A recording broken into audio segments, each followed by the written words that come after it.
So, all right, let's make sure I don't. All right, so hello, and we are going to review the Atlanta versus a Fuel match. Well, like only one of the maps because I honestly don't want to see three maps of Simbrawl in a row. That's kind of well, I don't know how to describe it, but like there's only enough Simbrawl that can subject someone before you can call it like cruel punishment. But where we're gonna see like how Fuel like fucked up. They lost this map, by the way. It was a surprise because Atlanta were like I knew Atlanta was going to be a pretty good team because they lost to Shanghai during the Summer Showdown, but you can't really expect someone to like just keep failing because this is Overwatch League. Like the players want to try. Like every team, they have players that are trying. Like I bet even the Valiant it's not like the Valiant like players aren't trying. Like obviously they want to win. Like they're not there just collect a $50,000 paycheck. Well, like they're just paying league minimum because the org is fucking bollocks. But like the thing is, you have to expect like every player like they want to try. Like maybe the coaches are lazy, maybe like management doesn't want to win, but the players like they're not just gonna even if they're getting 50,000 grand like 50 grand a year, then like it's not like they're just going to like slack off. I mean, like it's unpleasant to lose. It's unpleasant to like just play the game and keep losing. Like imagine like if you just lost every fucking game like in scrims, like not even like comp where like it's a bit less serious, like in scrims where you like 8 hours a day like scrimming 4 scrim blocks, just lose everything. They're gonna have to pay me more than $50,000 for that. So there's that. Like obviously the Rain aren't just gonna sit there get like spanked by Shanghai and just like well we're just gonna get spanked by Shanghai and like next time no they're gonna try and like the fact that they went to like Hawaii like 3 times, this is the fourth time, but like 3 times already means they're gonna be strong. It means that they're gonna learn from their mistakes. Like they get to play like top quality opposition. They get to have VODs against teams like Shanghai and like other top teams, and you know like after like all this experience, then Rain's gonna be scary. Like I knew Rain had a chance. Like it's not like Fuel was inspiring either. Well, Fuel did good in their first playoff matches, but like I was expecting Fuel like they're still like rough. Like they still think it's May where they can just like win by just inting harder than the enemy team, like literally. So like I was expecting like, hey, Fuel's gonna be a strong team, but they're not, I don't think they're gonna win the league, and like they might even just pull off, maybe like their enemies just pull off an upset against them because Fuel like honestly they haven't improved that much since May. Shanghai has, Rain has, Chengdu has, but like not the Fuel. I don't think so. They haven't improved substantially since the May melee. So that's why like I wasn't surprised at the result. Like it was, I was like, this team has a 40% chance of winning, but entirely plausible that they'll pull off an upset because Rain have been improving. Anyways, enough talking about like the context of the match. Let's get started. So right here, the very first thing I want to see is Iris's positioning.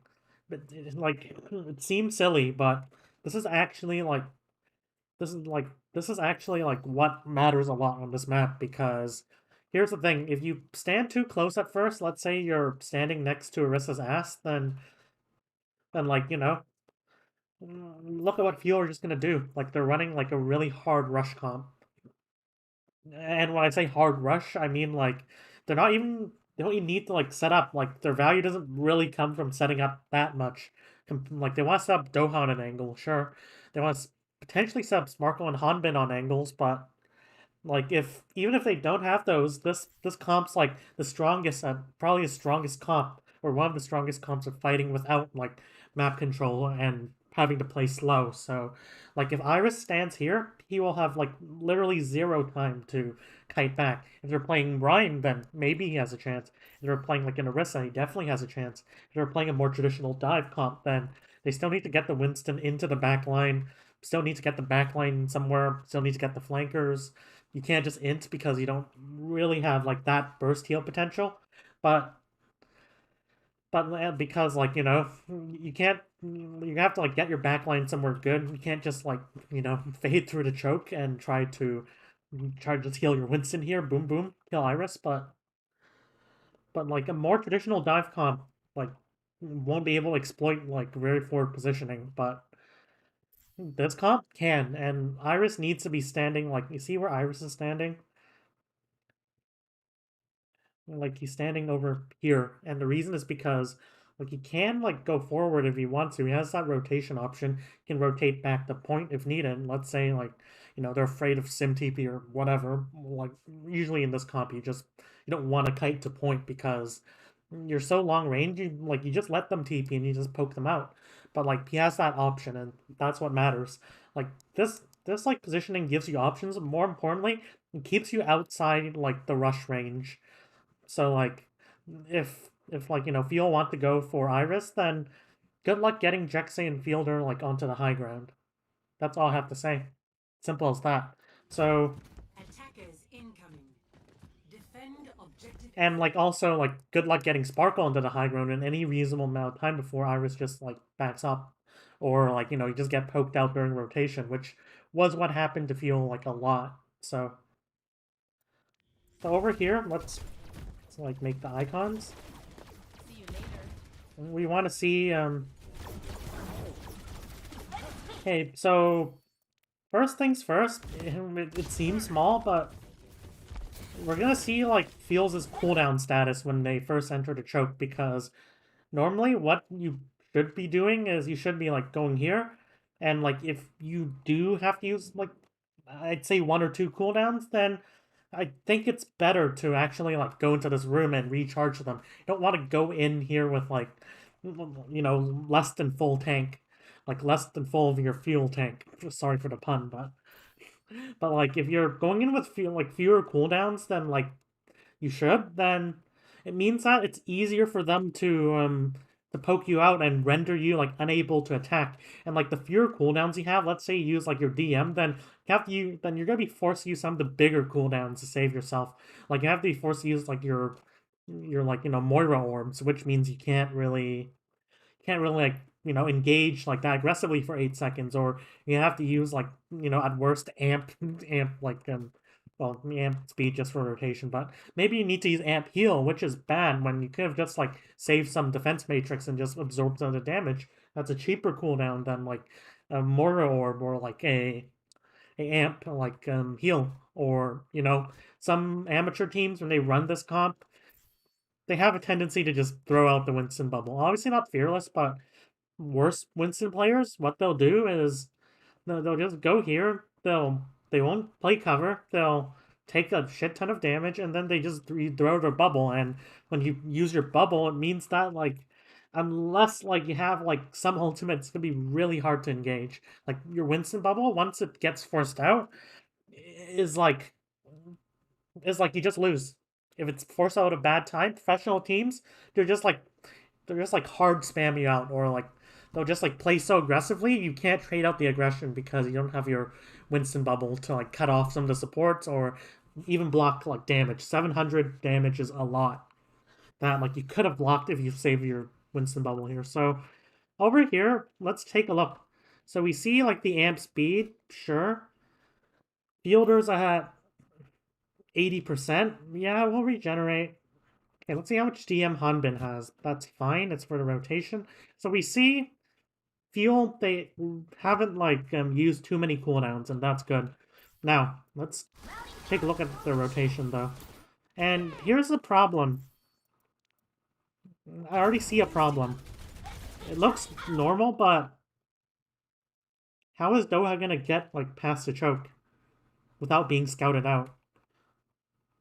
Like the thing is, Doha probably has to like rotate with his team, and then like he sets up from there, because like you have to use like some to DM. You have to piggyback off of Hanbin's DM, but like if it happened to let like during a Shanghai game last like month, but where like couldn't really get past the choke. Like, it's a big problem on Hogmore first. But, like, if you're not rotating with your team, like, Sombra normally can stage on her own, can, like, set up an angle. Let's say this wasn't, like, a block. Like, let's say this was, like, another entrance, then Doha could perfectly just, like, enter.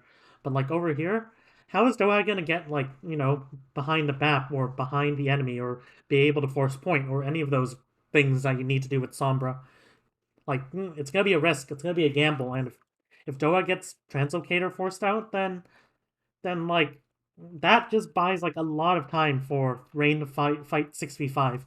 Like, Feel have to do something pretty quick. That's like the limitation of this comp. You have to do things quick, or like you don't do things at all because you have no poke, you have no range. Like, those are two a bit synonymous, but you don't really have any like real like resources or teeth to use when like you can't force out a quick fight, like unlike this comp where like even if Gator like mismanages like shield or like Hawk mismanages DM or anything, then you still have like these threats to worry about. You still have Kai like maybe getting a headshot, you still have Pelican, you still have Iris, like you have a lot of like poke. So like this comp's very time limited, and the fact that Doha didn't rotate, it could be big. Like Doha's like looking for an opening, and Pelican's just this is smart, but Pelican's just like Pelican knows that Doha's like somewhere here. I don't it could be game sense, it could be I don't know if he got scouted out actually. Did he get scouted out? But like this inability to like this like lack of rotation is really like significant. I think it's actually gonna lose Feel this fight because it's a neutral fight. And it's through a choke. So like Doha isn't really gonna be able to do anything if he stays here, and then he can try to sneak his way, but there's a chance that he just gets scouted out. I think Hawk should actually be putting more pressure on the choke right now. Like Hawk should just be like hard like spamming this choke, force Doha like to either like use his window or don't flank at all. Doha has to like poke from main. That's good too. So like actually I think like Hawk should be putting Hawk's trying to like Hawk's worried about Iris here, but does he really have to like be standing here?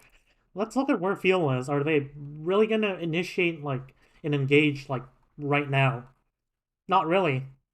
And like even if they do manage to go for Iris, well, Iris can use M more, and like on the other hand, it will like put a lot of pressure on Pelican. Like I mean, like Pelican would put a lot of pressure onto Fuel as well. So like it could be even be a bait play. Like this is really far of a engage to start from.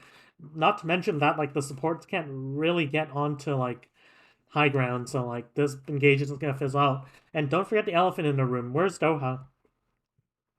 Is Doha gonna be like Doha like gets past the choke, and that's why I was saying Hawk should have hard like spammed out this choke. Just make Doha scared to even like stage or like go through the choke. But there wasn't any of that pressure, so Doha's able to make it past the choke, but that was scary, and it's gonna delay Feel a bit. Now let's see what Pelican's doing like during this rotation. Is he trying to like aggressively spam this out?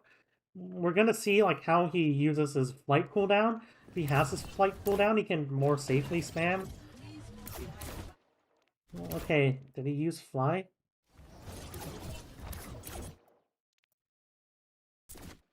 Okay, let's see. Oh, he pretty much had to use fly there. Okay, once he has, so he can't really like spam this out that hard because he doesn't have fly, so he can't escape if like he gets engaged upon. But he can still like try to look for an angle, try to like force out some cooldowns. That's fine as well. Kai is just going to set up to catch the engage. This is like a defensive setup to catch it. And Fuel, like it looks like they want to go for Iris could go for Gator as well. Going for Gator would be bad unless Gator has seriously mismanaged his cooldowns. But so like Brain are setting up their angles for like a defensive to like defend against this eventual engage from Fuel. And Sparkle manages to get behind, which is good, as you can see. We do see like this goose egg type of setup from like a field. So you see you have like the core, you have like Tracer, you have Sombra, and there is decent access to Reigns' backline. So what should Raiden like do in this situation? Well, if they know where Sparkle is, well, it would be a good bet for Hawk to, instead of like trying to like hard peel this. I don't really like Hawk like playing so paranoid right now. I would think Hawk should, if they know Tracer is back here, then Hawk, because like feels his backline is not really good at supporting a Tracer, then Hawk should just fly in, just poke out Sparkle, and that would buy extra time for Rain to poke, which is good. And like you might even kill Sparkle because Sparkle um is playing near coast. He won't really have that good escape options. And yeah, but even though it's still gonna be really hard, if you send like Pelican should probably be like set up to spam this, but you can send Pelican, try to help clear this. I wouldn't recommend it because Tracer can just literally run away from the echo spam. But like something like a D.Va would be better in enforcing the space and trying to poke out like Sparkle. So definitely pressure should be put on Sparkle if they know he's there. And right now, let's take a look. So they actually find a hack on Masa, and this is really vulnerable positioning. And why is that? First, it's too close. It's just too close to them. If like they engage, then that's within like Hanbin. Hanbin can just harass like Masa with like Doha spamming from an angle, and there wouldn't be much peel. You should be standing in the open. Actually, you should actually be standing in the open where like you can't be isolated as well. Like against this comp, you're not really that concerned about playing next to cover because this doesn't have any range. They're only dangerous when they're that close. So even though you need to be still like within cover, you don't need to be hard hugging cover. Like you're more concerned about staying like a respectable distance from them than you are like using cover. So Massa should probably be standing like around here ish, where like if possible, like if Pelican wants to fly, then he flies over here. But like this allows can get him more here. You're more in the open, so that Kai can help peel off any aggression that the field decides to throw at you, which is good. But if you're standing here, well, like sure, Kai can still like kind of peel off the aggression. This is fine, like in terms of being able to like get peels if you get like harassed, but on the other hand, it's too close. It makes it really easy for Fuel to follow up on a hack, for example, and this is what they do. So now they go for Massa, and Massa dies pretty quickly, and now like Gator has to pop Fortify. Okay, so we're gonna see can Fuel fight this because this is a pretty hard like poke comp, and this comp is really good at just shredding through Fields' cooldowns and at the expense of being very easy to kill as well. So like Field should consider stabilizing, either forcing point, which provides a bit of cover, or maybe they just like speed into this room again, which I wouldn't be a big fan of because like you have to come out of this room, and this provides perfect angles for like Rain to just use to like harass you. So over here we have like Winston Bubble being popped.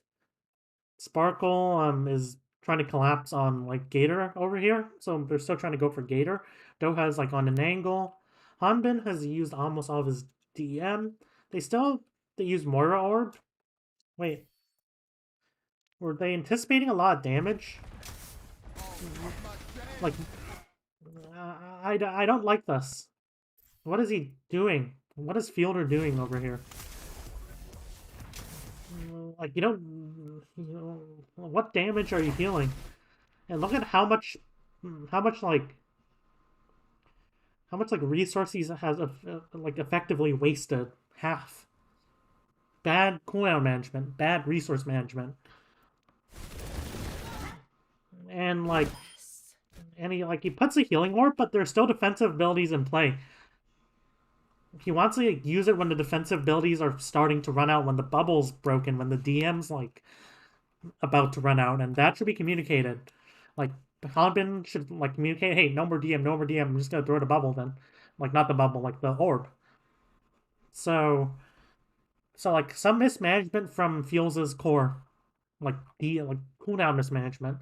Jexay is Jexay had like uses speed, which is reasonable because like they want to rush down, they want to like start the initiation, but and like Fearless using the bubble here, fine.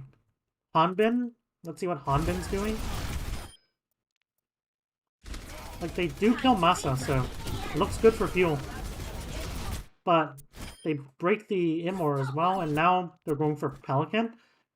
Okay, so over here, the bubble's broken, and now Fearless is starting to take a lot of damage. That's when you start to consider stabilizing. If you don't have beat, you don't have coal to like continue the offensive, then you stabilize. You get your kill, and then you disengage, and then you stabilize. Okay, like okay, let me see. Did he really have to use jump? Okay, like Masa was still hacked here. And the hack isn't going to run out for quite a while if you're initiating quick enough, so I think Fearless could have even gone away with not using jump. And that would mean that he could, like, you know, jump out to over here, start putting some ticks onto point while he still has this jump for cover. And yeah, but like Fearless is getting really low here. And he's not gonna have escape. So see? Let's take a look at Fuel. So right now, like, Gator still has the Fortify, and if like Gator's forced to use Fortify, then what you should do is, hey, you use Fortify, so you just stabilize, and then for a while, and then like you can go for Gator when his Fortify is still down, like it's 4 seconds. I think plus like my exact numbers might not always be right, but plus like 10 seconds, so that's like 14 seconds effectively for you to stabilize and go for Gator. Or like this, if you go on to point, then you have this rotation option to like the high, like you can engage on the high ground potentially, but you know, you can, or like, you know, at least you'll be putting some ticks on point. But over here, Fearless gets really low, like perilously low, and like he just gets beamed down. And over here, without a main tank, you killed Masa, but you don't have ultimates. You don't really have anything that can absorb the pressure. So now Rainer's is gonna like push in hard and like try to finish your backline. And sure, like they're still getting some residual kills, but once you lose your main tank, you're unable to start like, you know, new offensives, like new like engages. You can't really engage like without like it petering out in like 1 or 2 seconds on main tank. So right now, we're just like saying, hey, we're not gonna stabilize and try and have to like take the space back again. We're gonna go all in. And they do succeed. Okay, let's see what. So they lose Masa, but they trade out Fearless. Let's see what the Rain did like wrong here. So over here, Pelican gets way too aggressive. Like Rain should be prepared to give ticks here actually. Like all Rain has to do is they just have to poke. They just have to poke out the backline, keep forcing out those cooldowns. And like since there's no like engage threat, like once you do force out those offensive cooldowns, like force out like the fade, not the fade, like once you do force out, you know, Tracer or Sombra a bit, you force out Hanbin, so Hanbin can't like, you know, tank a bit, then like tank a bit of damage and enable Sparkle. Like even if the main tank's dead, the off tank can still like act as like a shitty main tank, can still like absorb some pressure. So that's what Fuel are probably looking to do. They're probably looking to send in Hanbin, and Hanbin's looking just to like go for Pelican. They're just trying to like burst down someone without their main tank. But once you do poke out that, then this comp's dead in the water. But like but like Atlanta, they decided to brawl way too quickly. Like look, they're so close to the enemy. when like they could just like sit back and relax and poke, and boom, they win. So like this was bad like awareness of win conditions for Rain. They really didn't like they really didn't pay enough respect to like Feel's close range potential. And even though they killed Fearless, they're still dangerous close range. So you need to poke them out first. You need to force out those like key cooldowns first. And even though like Rain did kind of do that, it wasn't enough. It wasn't enough for your Echo, especially without Mercy, to just like go next to the enemy. No. So over here, Rain are switching to more of like a counter comp here. They're gonna switch to like Rein, the Hanzo's gonna like position over here, try to like spam the rotation a bit, which is fine, which is good. But like they're gonna have the Torb to kind of like mark this flank a bit. Now, the Torb's like good against like a Tracer because if Sparkle decides to flank over here, then Sparkle's gonna take a bit of poke damage. But if they're running Reaper instead, then Reaper is more like, hey, I'm gonna stage during the mid fight itself, and I'm just gonna like burst down from multiple directions. So this was mainly counter against Tracer, not really Reaper. If you'll decide to switch to Reaper, then it would be better. Even better would be a Doomfist, because there isn't too much CC except like Brig Bash here, but like against this comp you probably want to be playing Doomfist. Right, so we're gonna see the call. We're gonna have like Feel like they're staging for an engage. We're gonna do like the check again. We're gonna check like how much cooldowns Feel has. They have half DM. They don't really want to be going in with half DM. Like why does Fielder have so little resource? Has he been doing? Wait, why is he half resource over here? Why doesn't he just use a healing orb? Like he already used a healing orb, but oh, I mean like he already has coal. My bad. I forgot. I didn't realize. My bad. I was just blindly looking at it. So he was trying to farm coal there. My bad. But the DM situation is a bit concerning. So you can see, like, Hanbin has full DM. Like, they're...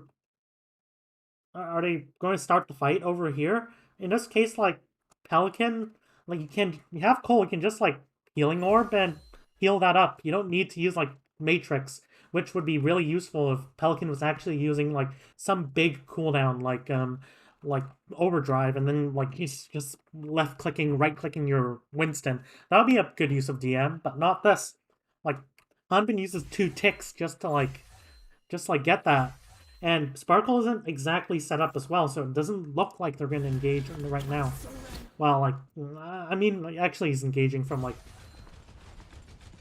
I mean he kinda has to engage from a scuffed angle here, so he is, but like Hanbin already has like half DM like forced out, even though they're calling in.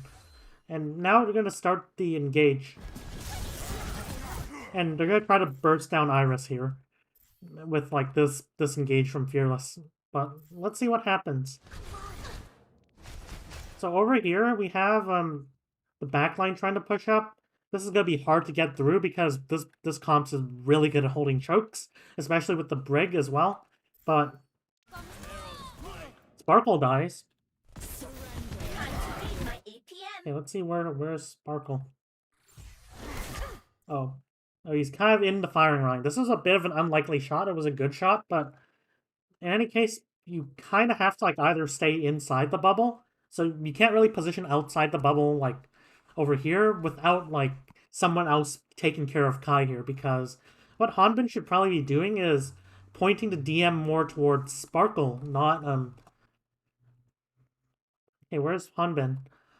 Hanbin doesn't even like break through necessarily, but he should be anticipating like Hanzo will be like trying to trade that out. And oh, he actually gets stunned here, so probably not his fault, but in any case, Sparkle probably needs to play inside the bubble more. You need like even though you're not gonna deal with this angle, you still need to mind this angle, and like the fact that they're not minding this map control, like they need a clean fight as well, so they need to play like a bit defensively at least. And Sparkle needs to play safer in this inside his bubble instead of over here. So now they've lost their main source of damage. This comp isn't terribly good against us, but like, mistakes were still made, regardless. Okay, okay, Jexay. Let's see where Jexay... Jexay was trying to, like,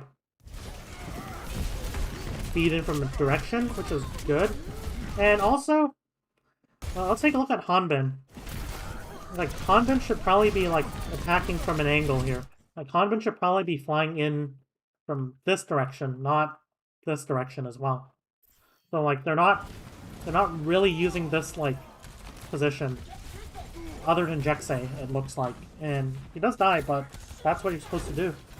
I mean, like, not dying. I mean, like, taking this position and using it. So now we're switching to Reaper, which is better. Doomfist would be ideal, but Reaper's okay. And they have EMP, so they can win this. Can't win this fight, like, here and now. And over here, we're gonna see Kai.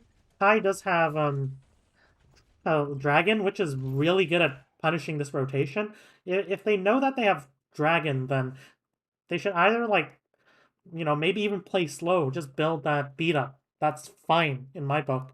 Or, like, they shouldn't, you know, like, running it down, like, mid would be, like, pretty bad because how much spam they have, but like, if they, or, like, you know, but, or, like, in the worst case, like, they just look to pincer more. They just look to, like, take more greedy angles. Because, like, playing, like, more together would not work that well in this fight because Dragon.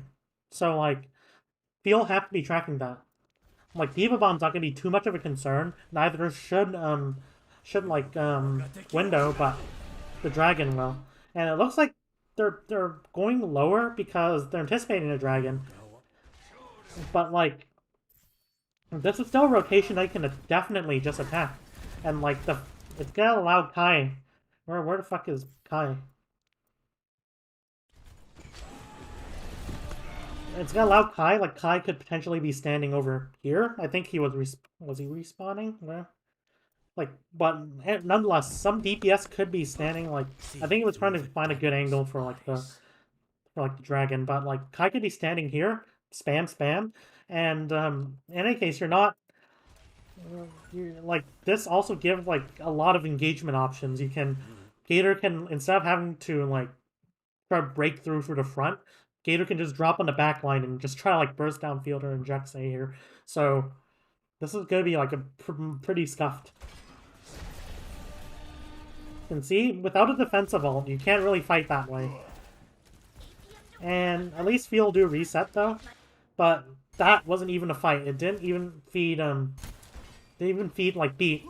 Beat would be really nice here. Because like the Dragon. Wait, he already used Dragon. Oh shit, I forgot. I mean, like, Beat would be, like, nice in general. My bad, but another reason is also because, you know, that's Molten Core is going to get a lot of value for the choke. Or, like, on that high ground. So they're going to run it down again because, you know, they're probably anticipating this as well.